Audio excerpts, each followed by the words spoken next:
Hey, Matt Sullivan here. Michael Pepple here. Today we're going to be continuing our discussion of Hot, Flat, and Crowded by Thomas Friedman. And today we're going to be talking about education reform and some of the problems it could solve if we really do it right. In the chapter Energy Poverty, which in this edition is on page 205, the second edition, Thomas Friedman talks about the first solar-powered school in South Africa, which is, a developing country, definitely. And this first school was in Durban.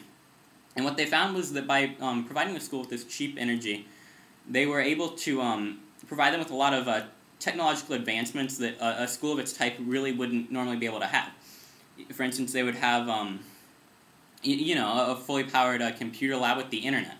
And to quote Friedman about what this idea could possibly mean. Imagine if we could tap into the creativity and innovative capacity of the world's poorest people. Imagine if we could empower them with the tools and the energy that they need to really compete, connect, and collaborate. It would lead to an explosion of innovation. So really what he's arguing here is that by providing these people with the tools to access knowledge and to really get their creativity pumping and out there, we could see these people that really they want success more than probably someone in the U.S. who's a bit lazier would want it. They really want to capture the power and the wealth and the lifestyle that an American is living. Yeah. And by providing them with the right tools, we can really create some innovative advancements that'll save the world from the consequences that Friedman's talking about in the rest of the book. And basically what Friedman I think is arguing is that energy can provide the internet, which is I've had people say to me it's the great liberator, the great equalizer. A young kid who's 15 in Russia can start a new website that becomes a sensation. Chat roulette. It's a perfect example. If someone comes from the the middle of nowhere, and you can be any age, it's just based on your knowledge. And that's the thing that the internet provides, is it allows for people from all over the world to be connected.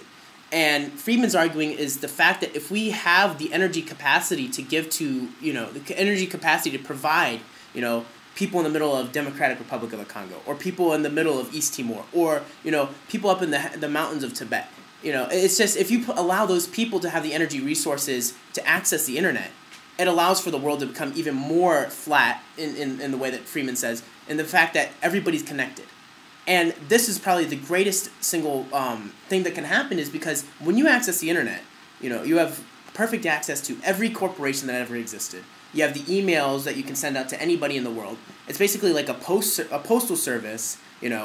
Every major library and every yellow books you can have in the entire world. It provides people with everything.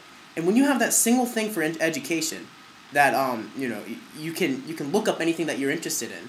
That provides very, a less stressed form of education reform, as opposed to, governments having to spend a lot of money, or, the United Nations having to come in and give out textbooks and set up different schools in places that are very poor. If you set up, a bunch of laptops per, like this one, some will go into it, but there's a professor at MIT that set up a program called One Laptop Per Child, where he goes out and he gives laptops to these children so that they can access the internet, and it provides them with the education they need.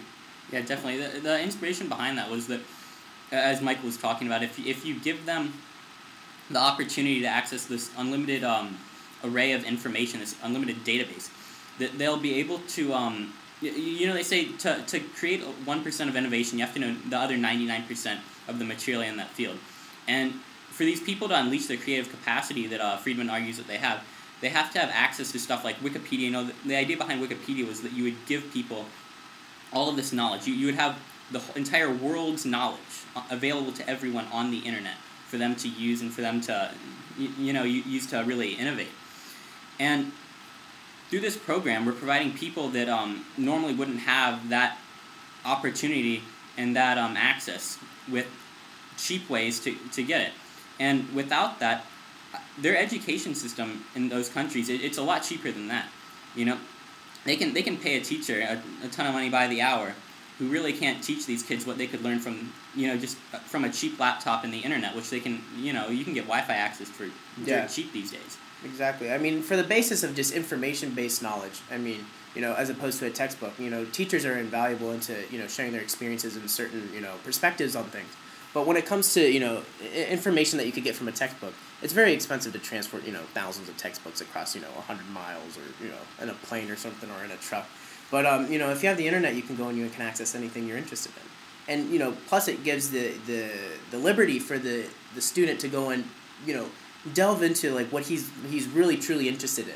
And, if that can spark interest in, a guy who's, like, maybe is interested in politics, he wants to look into all the politicians that were in his country or all the difficult things that have happened within his country, and he can fix it, because that's what he's interested in, and that's what he wants to do is make a change, And I think what Friedman's arguing and what it comes down to is that, in order to solve the problems that he discusses in this book, the fact that there's overpopulation, that there's a fight for resources, that, there's a lot of, tension between geopolitics, between, petro-dictatorships and, all the problems that you can think of, global warming, everything that he talks about in the book.